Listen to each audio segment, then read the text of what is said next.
اللہ باہ مبارک مجھے مل سی اور موتی نکل سی اللہ تعالیٰ ساگونا موتیاں اپنے دامن دے اندر سمیٹن دی اور عمل دی توفیق عطا فرماوے میں دعوت رساں پیر محمد طیب شاہ صاحب بخاری اس زوردار نعرہ سناؤ نعرہ تکبیر نعرہ رسالت نعرہ خلافت نعرہ حیدری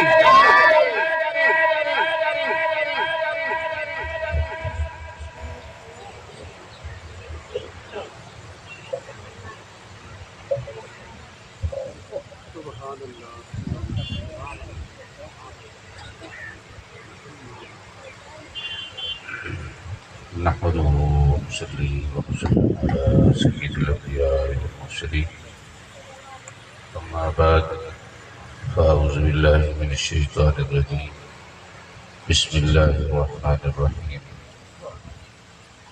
ما أصاب من مصيبة في الأرض ولا في أنفسكم إلا في كتاب من قبل أن نبرأها إن ذلك على الله يسير لكي لا تأسوا على ما فاتكم ولا تفرحوا بما آتاكم والله لا يحب كل مختال فخور صدق الله العظيم قال الله تبارك وتعالى في مقام الآخر في شأن حبيبه من أكرم الوصايا الذي هدانا الله به سيدنا ومولانا صلى الله عليه وآله وسلم إن الله وملائكته يصلون على النبي يا أيها الذين آمنوا صلوا عليه وسلموا تسليما اللهم صل على سيدنا ومولانا محمد وعلى آل سيدنا ومولانا محمد وبارك وسلم عليه عزیزان گرامی قدر فجدی باوقار اور خوبصورت محفل جو استاد محترم جناب استاد شریف صاحب ان کے بیٹے چودھری محمد کامران صاحب ان کے انتقال پر ان کی دعائیں خیر کے لیے اکثر حاضر ہوئے بارگاہ الہی میں دعا ہے کہ اللہ تعالیٰ مرحوم کو غریق رحمت فرمائے مرحوم کو اعلیٰ درجات عطا فرمائے حضرات محترم بات یہ ہے کہ ہم جب اس کائنات کے بارے میں سوچتے ہیں تو بہت حیرانگی ہوتی ہے کائنات کے سوچنے کا مدار صرف اس بات پر ہے کہ اور سب سے پہلی بات جو سمجھنے کی ہے کہ انسان کا جو وجود ہے یا کائنات کا وجود ہے یہ اس کی عارضی صفت ہے اور وجود اللہ کی حقیقی صفت ہے جب ایک عارضی صفت ہو ایک خواب ہو تو اس نے تو ختم ہو جانا ہے مگر بات یہ ہے کہ یہ حسرتیں یہ ارمان یہ تمنائیں یہ محبتیں یہ فقط اس لیے رہ جاتی ہیں کہ جو ہمارے ساتھ انہوں نے وقت گزارا یہ فراق ہے نبی پاک صلی اللہ علیہ وسلم اپنے بیٹے جناب حضرت ابراہیم ان کے وصال پر آپ کی چشمان مبارک سے آنسو جاری تھے تو صحابہ آپ کی طرف دیکھ کر کہنے لگے کہ یا رسول اللہ آپ تو رضا و تسلیم کے پیکر ہیں آپ تو حوصلے اور صبر کی تبلیغ کرتے ہیں آپ تو اللہ کی معرفت رکھنے والے ہیں مگر یہ جو آپ کی آنکھوں سے جو چشمان مبارک سے جو آنسو جاری ہیں یہ ہمیں یہ سوال اٹھ رہا ہے یہ بات ہماری سمجھ سے بالاتر ہے میرے نبی نے فرمایا کہ یہ جو میری آنکھوں سے آنسو نکل رہے ہیں یہ محبت ہے یہ شفقت ہے یہ جذبات ہیں یہ میرا بشری اور طبعی میلان ہے جو آنسو کی صورت میں میری آنکھوں سے نکل رہا ہے باقی اللہ کی رضا پر راضی ہونا یہ تو ایک ہمارا ایمانی اور یقینی جذبہ ہے یہ فیصلے اللہ کے ہیں نہ ہم پیدا ہوئے تو ہمارا اختیار تھا نہ دنیا سے چلے جائیں تو ہمارا کوئی اختیار نہیں ہے بغیر اختیار کے آئے اور بغیر اختیار کے دنیا سے چلے جائیں گے۔ اور یہ ایک صحیفہ قدرت تھا جو اللہ تبارک و تعالیٰ نے انسان کے کردار اور انسان کے اعمال سے اس دنیا میں ظاہر کرنا تھا، اور ہم اس کی تکمیل کے لیے حاضر ہوئے ہیں کہ اللہ تعالیٰ نے ہماری سرشت میں، ہماری فطرت میں، ہماری طبیعت میں کیا پوشیدہ رکھا ہے، ہم اس کو عمل کے ذریعے سے اس کو ظاہر کریں گے۔ یہ ظاہر کرنا در حقیقت انسان کا یہ ایک اختیار ہے۔ ہر انسان، اللہ تعالیٰ نے ہر انسان میں بری اور اچھی عادات رکھی ہوئی ہیں، اچھا بھی ہے برا بھی ہے، مگر اس پہ کوئی گرفت نہیں، کوئی مواخذہ نہیں۔ پکڑ اس وقت ہوگی جب وہ اس کو اپنے عمل سے ظاہر کرے گا۔ دیکھیے کہ آپ کے جیب میں دیا سلائی ہو، ماچس ہو، اگر اپنی جیب میں رکھی ہوئی ہو تو یہ آپ کے لیے کوئی نقصان دہ نہیں ہے، جیب میں ہوگی کوئی نقصان نہیں، مگر جب اس کو رگڑ لگاؤ گے تو تب یہ آپ کے کپڑے جلا دے گی۔ اللہ تبارک و تعالیٰ نے فرمایا کہ میں نے ہر انسان کی فطرت میں اگر برائی رکھی ہی ہے تو یہ اسی برائی پہ میں نے کوئی مواخذہ بھی نہیں رکھا ہے۔ اگرچہ تمہارے اس مادے میں شر ہے، مگر شر اس وقت قابل گرفت ہوگا جب تم اپنے کردار سے اس کو گزارو، جب تمہارے عمل سے گزرے گا۔ جب تمہارے عمل سے جب تک نہیں گزرے گا کوئی قابل گرفت نہیں۔ جیسے میں نے ابھی مثال دی کہ ماچس کے اگر دیا سلائی کے اندر مادہ آتش موجود ہے، مگر جب تک وہ اسی کے اندر موجود ہے نہ کسی جگہ پہ آگ لگ سکتی ہے، نہ کوئی ہلاکت ہو سکتی ہے، نہ کوئی تکلیف ہو سکتی ہے۔ تکلیف کب ہوگی؟ جب رگڑ لگے گی تو تب تکلیف شروع ہوگی۔ اللہ کے رسول دنیا میں تشریف لائے فقط اس لیے کہ تم اپنے آپ کو کسی اچھی چیز سے رگڑ لگانا تاکہ تمہارا وہی مادہ کھل کے سامنے آئے۔ اگر تم نے اپنی نبی کے ساتھ اپنے آپ کو جوڑ لیا تو پھر تمہاری خیر کے مادے ابھر کے نکل آئیں گے۔ اگر تم نے اپنے آپ کو شیطان سے جوڑ دیا تو پھر بھلائی کی بجائے برائی ظاہر ہوگی اور تم گناہگار ہو جاؤ گے۔ اس لیے رگڑ خیال سے لگانی ہے، اور انبیاء کرام نے فقط یہ احتیاط پیدا کرنے کے لیے دنیا میں تشریف تاکہ رگڑ ٹھیک لگے اور تمہیں اور تمہارے اندر جو خزانہ پوشیدہ ہے اچھائی کا اور برائی کا، تاکہ جس وقت انسان اپنے آپ کو اپنے نبی سے جوڑتا ہے تو پھر اچھائی کے خزانے باہر نکل آتے ہیں۔ جب انسان اپنے آپ کو شیطان کے ساتھ جوڑتا ہے تو پھر برائی کے خزانے باہر نکلتے ہیں، برائی باہر نکل آتی ہے۔ تو اس لیے اللہ تبارک و تعالیٰ نے فرمایا کہ انسان اس وقت انسان اچھا یا برا بنتا ہے جب تک یہ چیز تبھی رہے گی۔ دیکھیے کہ ہر بچہ جو دنیا میں آتا ہے اس کے اندر اچھائی بھی ہے برائی بھی ہے، مگر نیک اس وقت بنے گا جب اس نیکی کو عمل میں لائے گا، برا اس وقت بنے گا جب برائی کو عمل میں لائے گا۔ جب تک وہ برائی عمل میں نہیں آئے گی اس وقت تک وہ برا نہیں ہے، جس وقت تک وہ اس کی اچھائی عمل میں نہیں آئے گی اس وقت تک اچھا ہے۔ یہ میرے رب کا ایک کرم ہے، یہ محبت ہے، یہ شفقت ہے۔ اور جب ہم دیکھتے ہیں کہ انسان کو اللہ تبارک و تعالیٰ نے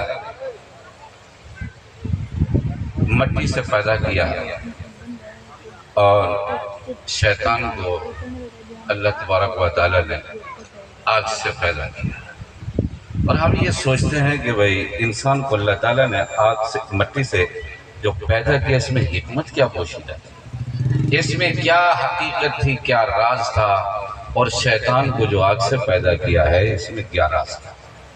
اللہ تبارک و تعالیٰ نے مٹی سے اس لیے پیدا کیا کہ دیکھیے کہ مٹی اگرچہ کمزور ہے، آپ نے دیکھا کہ زمین میں جب آپ بیج کاشت کرتے ہو بے جان محسوس ہوتی ہے، اس میں کوئی جان نہیں، آپ اس کے ڈھیلے اٹھا کے ادھر پھینکتے ہو ادھر پھینکتے ہو، مگر اس میں کوئی جان نہیں ہے۔ جب ان ڈھیلوں کو اٹھا کر کسی گملے میں بند کر کے اس کے اندر بیج جب پودا لگا دیتے ہو، پودا رکھتے ہو تو اس پودے کو مرنے نہیں دیتا، زندہ رہتا ہے۔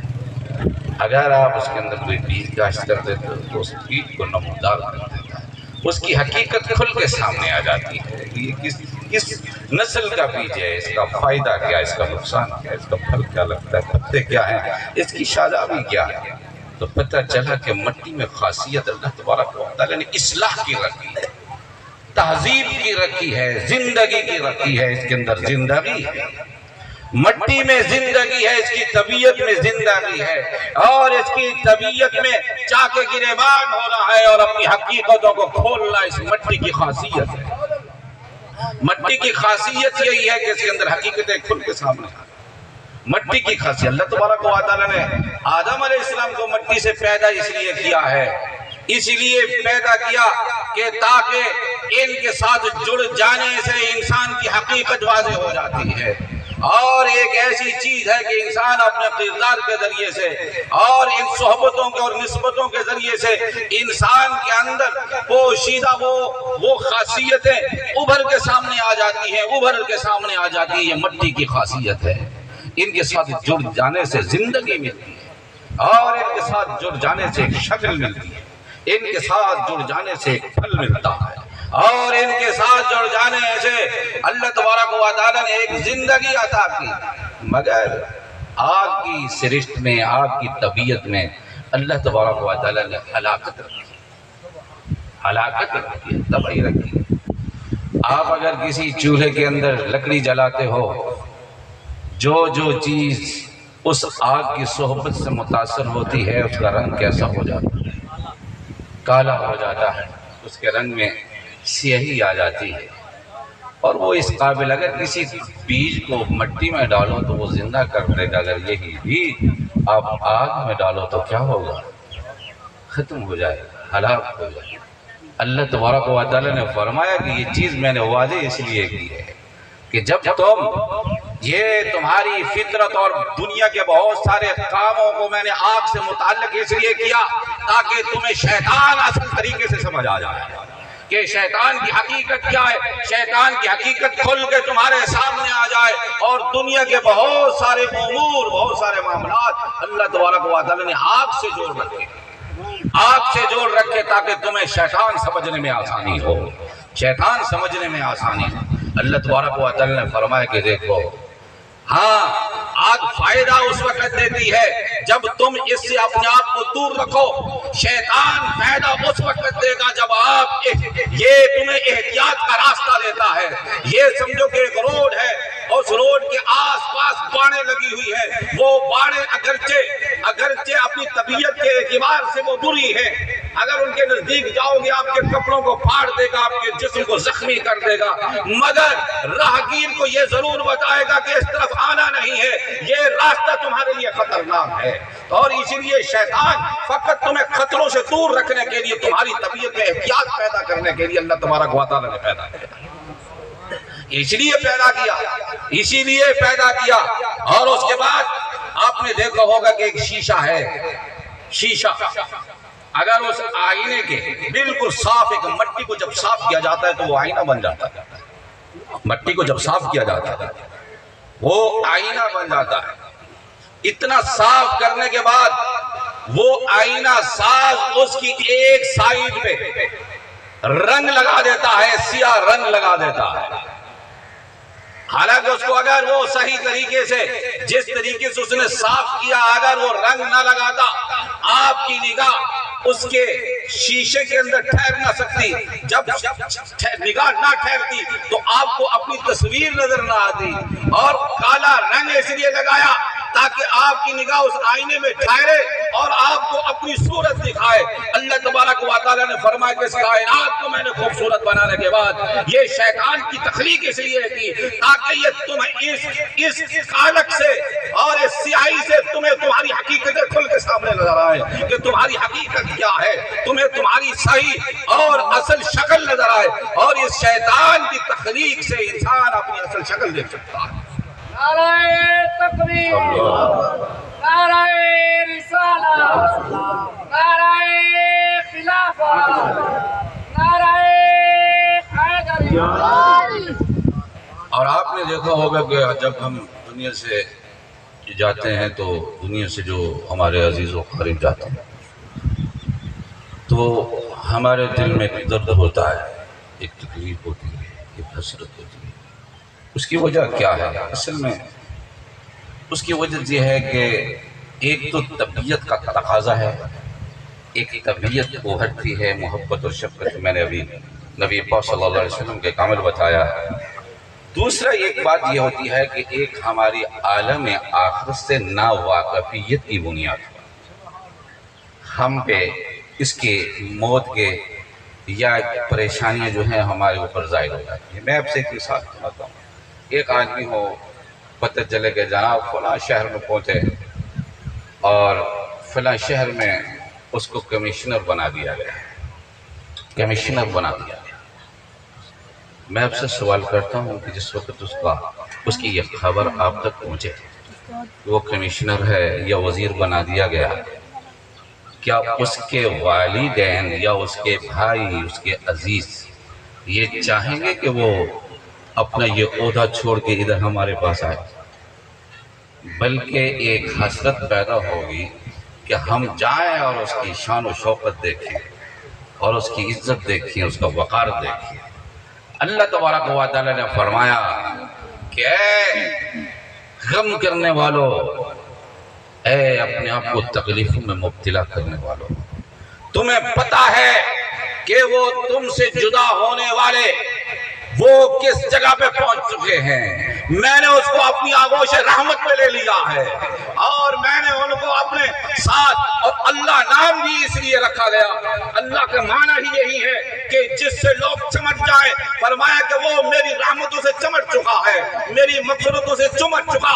اگر تمہیں ان کیفیتوں کا پتہ چلے تو تم بھی اس بات کے خواہش مند ہو جاؤ کہ ہم بھی اسی جگہ پہ پہنچیں، تمہارے اندر یہ حسرت پیدا ہو جائے اور تمہاری خواہش یا آرزو پیدا ہو جائے، ارمان پیدا ہو جائے کہ ہم اس مقام پہ پہنچیں۔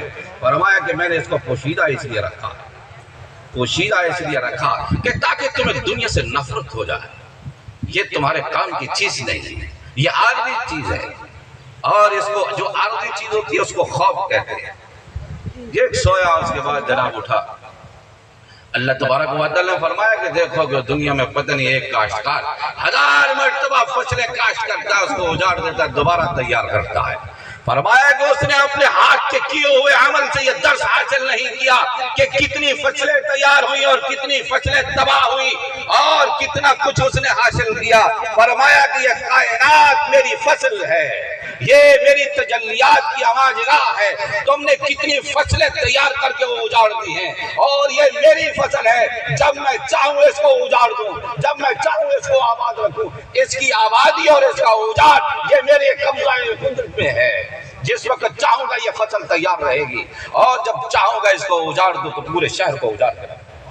لیکن بات یہ ہے کہ حقیقت یہی ہے کہ یہ میرے رب کی محبتیں ہیں، یہ میرے رب کا ایک تعلق ہے۔ اور جس وقت چھوٹا سا بچہ اس کا اللہ کا جو معنی ہے، اللہ کا معنی، اللہ یہ اس کا الہ، مطلب یہ ہے کہ اس کا معنی یہی ہے کہ جس وقت اس کی حیرت اور حیرانگی پیدا ہو، یعنی ایسی ذات جو انسان کے عقل میں حیرت پیدا کر دے اور انسان کے اندر سے ایک شوق پیدا کرے اور حیرت پیدا کر دے، حیرانگی پیدا کر دے، اور اس ذات کو اللہ کہتے ہیں۔ اللہ کے ہر عمل میں حیرانگی ہے، اللہ تبارک و تعالیٰ کے ہر عمل میں حیرانگی ہے۔ اگر انسان اپنی ذات کو دیکھے، اپنی حقیقت کو دیکھے کہ جس کو ایک مٹی سے بنایا گیا، مگر اس مٹی کے اندر خدا تبارک و تعالیٰ نے یہ خاصیت، میں نے ابھی پہلے عرض کیا تھا کہ جب مٹی کو صاف کیا جاتا ہے تو یہ آئینہ بن جاتا ہے۔ مٹی کو جب صاف کیا جاتا ہے تو یہ آئینہ بن جاتا ہے۔ آئینے کی اپنی کوئی تصویر نہیں ہوتی، آئینہ اپنی تصویر نہیں دکھا سکتا، آئینے کی کوئی شکل نہیں۔ اللہ تبارک و تعالیٰ نے فرمایا کہ اے انسان، میں نے تمہیں مٹی سے اس لیے پیدا کیا کہ میں نے تمہیں اپنی تجلیات کا آئینہ بنا دیا ہے۔ میں نے تمہیں اپنی اس کے اندر آئینے کی کوئی صورت نہیں، انسان کی کوئی صورت نہیں، اس کے اندر اگر کوئی تصویر ہے تو وہ میرے رب کی صفات کی تصویر نظر آتی ہے۔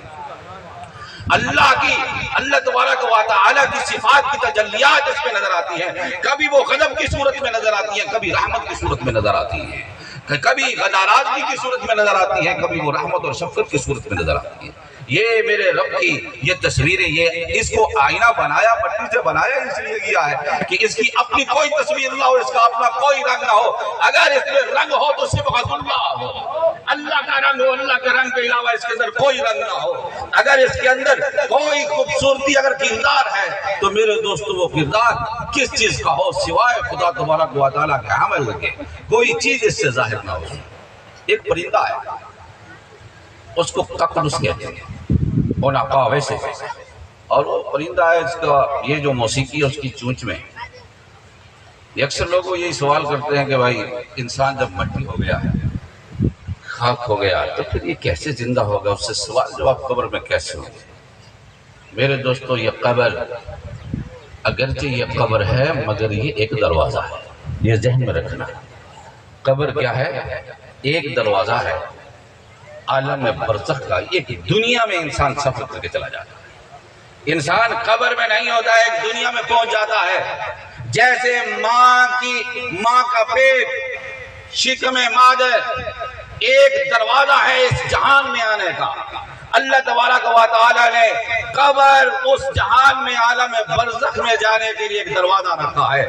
جس طریقے سے انسان ماں کے پیٹ سے نکل کر ایک جہان میں آ جاتا ہے، ایسے ہی جب ہم قبر میں دفن کر کے آتے ہیں وہ قبر سے ایک جہان میں چلا جاتا ہے جس کو عالم برزخ کہا جاتا ہے. عالم برزخ کہا جاتا ہے، چاہے وہ زندہ رہے. اور ایک دفعہ ککنک سے پرندہ ہے، اس کی موسیقی، اس کی چونچ میں، چونچ کی اتنے سوراخ ہوتی ہیں، اس کے اندر ہر سوراخ سے وہ علیحدہ راگ نکالتا ہے. فینکس اس کو کہتے ہیں، فینکس. یہ آپ اگر کسی اس کو سرچ کرو گوگل میں تو یہ فینکس جو ہے یہ پرندہ ظاہر ہوگا. اس کی خاصیت ہے، اور خاصیت کیا ہے کہ اس کی عمر بہت طویل ہوتی ہے، بہت لمبی عمر ہوتی ہے. اس کا جوڑا مادہ نہیں ہوتا، یہ خود ہی نر ہے، خود ہی مادہ ہے. یہ خود ہی نر ہے، خود ہی مادہ ہے. جس وقت اس نے بچہ پیدا کر رہا ہوتا ہے تو یہ کیا ہوتا ہے کہ اس نے ایک لکڑی اکٹھی ہوتی ہے، لکڑیاں کو اکٹھی کر کے اس کے اندر بیٹھ کے یہ پھر راگ لاتا ہے، راگ نکالتا ہے. دیپک راگ نکالتا ہے تو اس کے راگ کی کشش سے، تاثیر اور حرارت سے لکڑی کو آگ لگ جاتی ہے.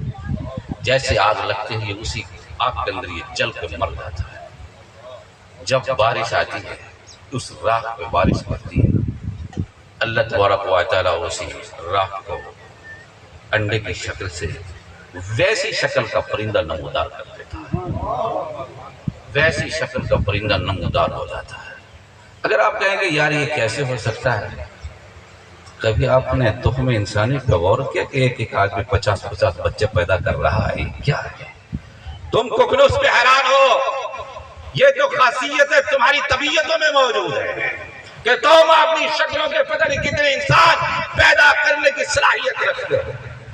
یہ کبھی غور کیا ہے؟ یہ ککنوس پہ حیران نہیں ہے. اللہ تبارک و تعالیٰ نے فرمایا کہ دیکھو تمہارے ہر نطفے سے ایک انسان مرتا ہے مگر وہ کسی جگہ پہ جنم لے لے گا.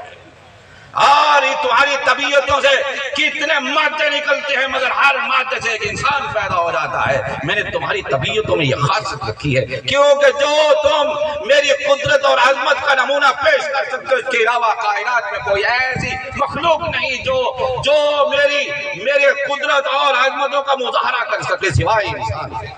اللہ تبارک و تعالیٰ نے اس میں خاصیت یہ رکھی ہے.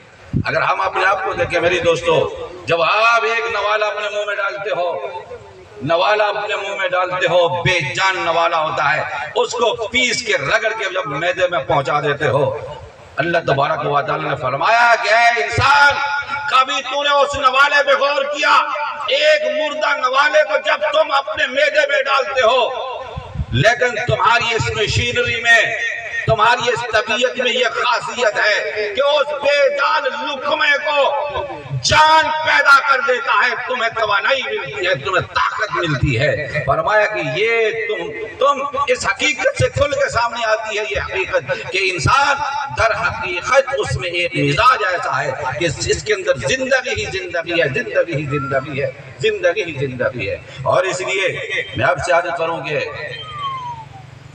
اور بھائی محمد کامران دنیا سے چلے گئے، مگر یہ دنیا سے چلے نہیں گئے، اور انہوں نے دنیا کی حقیقت کو پا لیا ہے، دنیا کی حقیقت کو پا لیا، اور دنیا کی جو حقیقت کو پا لیتا ہے وہ مردہ نہیں ہوتا، وہ زندہ ہوتا ہے۔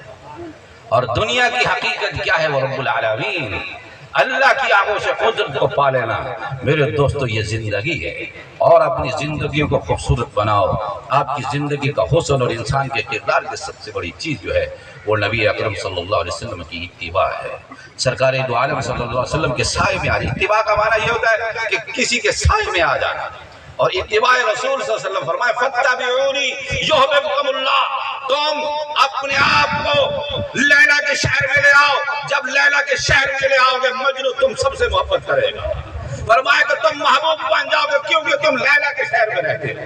فرمایا کہ فَاتَّبِعُونِي يُحْبِبْكُمُ اللَّهُ، آؤ میرے محبوب کے سائے میں آ جاؤ، میں اپنے محبوب سے پیار کرتا ہوں، جس وقت میں اپنے محبوب سے پیار کرتا ہوں وہ سایہ بھی مجھے پیارا لگتا ہے۔ فرمایا کہ وہ سایہ بھی مجھے پیارا لگتا ہے۔ نعرہ تکبیر، نعرہ رسالت، نعرہ خلافت، نعرہ حیدری۔ فَاتَّبِعُونِي يُحْبِبْكُمُ اللَّهُ، یہ سب سے آسان راستہ یہی ہے کہ اپنے آپ کو اللہ کا محبوب، اللہ کی محبوبیت میں داخل کرنا ہے تو اتباع رسول کرو، نبی صلی اللہ علیہ وسلم کے طریقے پہ چلو۔ بارگاہ الہی میں دعا ہے اللہ تعالیٰ ہم سب کو نبی اکرم صلی اللہ علیہ وسلم کے طریقے پر چلنے کی توفیق عطا فرمائے۔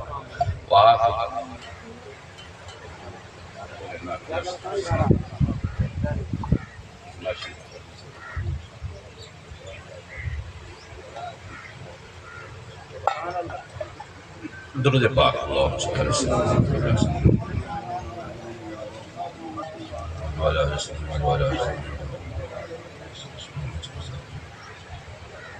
حضرت یوسف علیہ السلام اللہ تبارک و تعالیٰ کے پیغمبر گزرے، اور اللہ تعالیٰ نے معجزے کے طور پر آپ کو حسن کو ظاہر فرمایا۔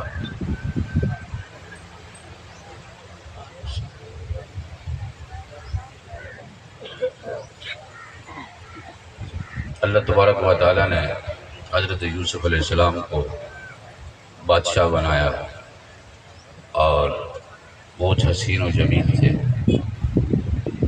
بچپن کا ان کا ایک دوست ان کو ملنے کے لیے گیا کہ میں اپنے دوست کو ملتا ہوں، سنا ہے کہ وہ کنعان کا بادشاہ بن چکا ہے۔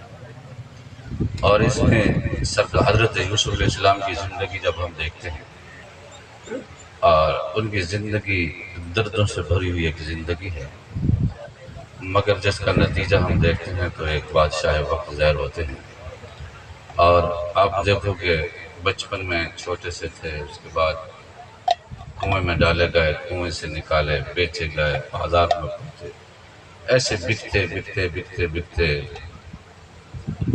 کنعان میں پہنچے، مصر کے شہر میں پہنچے، وہاں غلام رکھ دیے گئے، خدمت کی جیل میں پہنچے، اتنی تکلیفوں کے بعد کوئی اس ترکیب کو دیکھ کے کوئی یہ اندازہ لگا سکتا ہے کہ یہ بادشاہ بن گیا؟ کتنی عجیب ترکیب تھی۔ اسی لیے اللہ فرماتا ہے کہ میں اللہ میرے ہر کام میں، ہر عمل میں حیرت طبقتی ہے۔ اور یہ دیکھو کہ کیسے ایک غلام اور اس کے بعد چلنا، ایسے فلاں فلاں، پتہ چلا کہ جتنی بھی تدبیریں تھیں وہ بادشاہ بنانے کے لیے تھی۔ میرے دوستوں کے انسان کی زندگی میں جو تکلیفیں آتی ہیں، پریشانیاں آتی ہیں، تو انسان کو یہ سوچنا چاہیے کہ ہمارے سامنے یوسف علیہ السلام کا جو عمل ہے، ان کی زندگی ہے، وہ ہمارے لیے روشنی ہے۔ اگر ان کی تکلیفیں، ان کا درد ان کو بادشاہ بناتا ہے تو یہ اللہ نے تسلی دی یوسف علیہ السلام کا قصہ سنا کر، فرمایا کہ تم بھی بادشاہ بن سکتے ہو، تمہیں کیا معلوم کہ میں نے تمہارے دردوں میں اپنی محبتوں کو چھپا رکھا ہے، اور یہ تمہارے دردوں میں بادشاہی موجود ہے، تجربات ہیں، کیونکہ جو جتنا بڑا تجربہ کار ہوتا ہے اتنا بڑا کامیاب بادشاہ ہے۔ فرمایا کہ در تمہیں تجربہ دیتے ہیں، وہ تجربے تمہیں بادشاہ بنا دیتے ہیں، اگرچہ تمہیں بادشاہی نہ ملے مگر تم اپنی فکر کے بادشاہ بن جاتے ہیں۔ تم اپنی تکبیر، نعرہ رسالت، نعرہ خلافت، نعرہ حیدری، نعرہ مصطفیٰ۔ فرمایا کہ تم اپنی فکر کے بادشاہ بن جاتے ہو۔ اور جناب یوسف علیہ السلام کا ایک دوست تھا، آئینہ لے کر وہ پہنچا، کہنے لگا کہ آج میرا دوست ہے وہ بادشاہ بنا ہے، میں اس کو ملنے کے لیے جاؤں۔ اس نے بازار گیا کہ کوئی سوغات لے کے جاؤں، سوغات تلاش کی، کوئی ایسا تحفہ ہو جو میں بطور ہدیہ جناب یوسف علیہ السلام کی خدمت میں پیش کروں۔ اس نے ادھر ادھر دیکھا، کوئی اس کو بازار میں پھرتا رہا، کوئی ایسا تحفہ نہ ملا کہ جو اس لائق ہو کہ جناب یوسف علیہ السلام کو بادشاہ کے سامنے پیش کرنا۔ بادشاہ کے سامنے، بادشاہ کے خزانے میں کس چیز کی کمی تھی؟ اگر وہ سونا لے کر جاتا تو اس کے پاس تو چشمے بہتے تھے سونے کے۔ اتنے سوچنے کے بعد اس کے ذہن میں ایک بات آئی کہ کیوں نہ ہو کہ یوسف لاسانی ہے کہ اس کے پاس ایسا تحفہ لے کر جاؤں جو یوسف ہی ہو، یوسف کو یوسف کے پاس لے کر جاؤں۔ اس نے جناب ایک شیشہ خریدا، آئینہ خریدا۔ آئینہ خریدنے کے بعد اس نے اس کو جناب کپڑے میں بند کیا۔ یوسف علیہ السلام کے پاس گفتگو ہوئی۔ یوسف علیہ السلام کو حضرت جلال الدین رومی رحمۃ اللہ فرماتے ہیں، یوسف علیہ السلام پوچھنے لگے کہ شہر سے آیا ہے کوئی ہمارے لیے کوئی تحفہ بھی لے کے آیا؟ کہنے لگا کہ بہت تلاش کیا، کیونکہ بے تکلف گفتگو ہوتی ہے دوست کی دوست کے ساتھ۔ انہوں نے کہا کہ وہ ہمارے لیے کوئی تحفہ وغیرہ بھی لے کے آیا ہے؟ کہنے لگا ہاں لے کے آیا ہوں۔ کیا؟ کہنے لگا کہ اس نے شیشہ نکالا، دے دیا۔ آپ نے دیکھ کے فرمایا کہ کہنے لگا کہ حضرت یہ اس لیے لے کے آیا ہوں کہ آپ کی مثل کی کوئی چیز نہیں تھی۔ میں نے کہا کہ جس وقت یہ آئینہ سامنے رکھ کے اپنا چہرہ دیکھیں گے تو یہی آپ ہی میری طرف سے آپ تحفہ ہوگا۔ فرمایا کہ یہ تحفہ آپ ہوں گے۔ جب آپ آئینے میں اپنی تصویر دیکھو گے تو یہ سمجھے گے جو تصویر کے اندر یوسف ہے وہ میرا یوسف ہے، جو اسی کا عکس پر رہا تھا وہ میں یوسف تمہارے سامنے لے کے آیا۔ فرمایا کہ یہ چیز میں لے کے آیا، یہ چیز لے کے آیا ہوں۔ اللہ تبارک و تعالی نے فرمایا کہ اے میرے بندو، تمہارے کرداروں میں یہ صلاحیتیں نہیں، مگر میری بات غور سے سنو کہ جب تم میری بارگاہ میں آنا تو وہ شیشے لے کر آنا، وہ آئینہ لے کر آنا کہ جس آئینے میں میرے محبوب کی تصویر نظر آتی ہو اور میرے محبوب کی صورت نظر آتی ہو، تاکہ تم میری بارگاہ میں مقبول بن سکو، تاکہ میری بارگاہ میں تمہاری قیمت لگ سکے کہ یہ میرے محبوب کے شہر سے آیا ہے اور اس کے پاس تحفے وہی ہیں، خوشبوئیں وہی ہیں، مہک وہی ہے جو میرے محبوب کی مہک تھی، اور اس میں انداز وہی ہے جو میرے محبوب کے انداز تھے، اور اس کا چلنا وہی ہے جو میرے محبوب کا چلنا تھا، اور یہ دیکھتا اسی طریقے سے جیسے میرا محبوب دیکھا کرتا تھا، اور اس کو میرے منانے کا انداز اس کا وہی ہے جو میرے محبوب کا انداز تھا۔ میرا محبوب مجھے سجدوں میں منایا کرتا تھا مگر یہ بندہ بھی مجھے سجدوں میں مناتا ہے۔ فرمایا کہ جس وقت یہ چلتا ہے اور اپنے سجدوں کو تعمیل کر دیتا ہے، میرا محبوب بھی اپنے سجدوں کو تعمیل کر دیا کرتا تھا۔ فرمایا کہ اس نے اپنے کردار کو خوبصورت بنایا، بے عیب کردار لے کر آیا، اور یہی چمک اور یہی خوشبو میں اپنے محبوب کے کرداروں میں دیکھا کرتا تھا۔ فرمایا کہ یہ سارا کچھ یہ میرے محبوب کے خزانے سے لے کر آیا، مہک وہاں کی، خوشبو وہاں کی، کردار وہاں کا، چلن وہاں کی، اور دیکھنا وہاں کا انداز یہی، اور یہ پورا انداز میرے محبوب کا لے کر آیا۔ فرمایا کہ اس کو وہ محبوبوں کی سرشت میں داخل کرو، یا ایتھا النفس المطمئنہ ارجعی الی ربک راضیۃ مرضیہ فادخلی فی عبادی وادخلی جنتی۔ اس کی تنہائیوں کو مٹا دو اور اس کو میرے محبوب کے رہنے والے جو مستانے ہیں مستانوں میں داخل کر دو۔ یہ میرے محبوب کی اتباع کا اثر ہے۔ نعرہ تکبیر، نعرہ رسالت، نعرہ خلافت، نعرہ حیدری، تکبیر صاحب۔ بارگاہ الہی میں دعا ہے کہ اللہ تعالی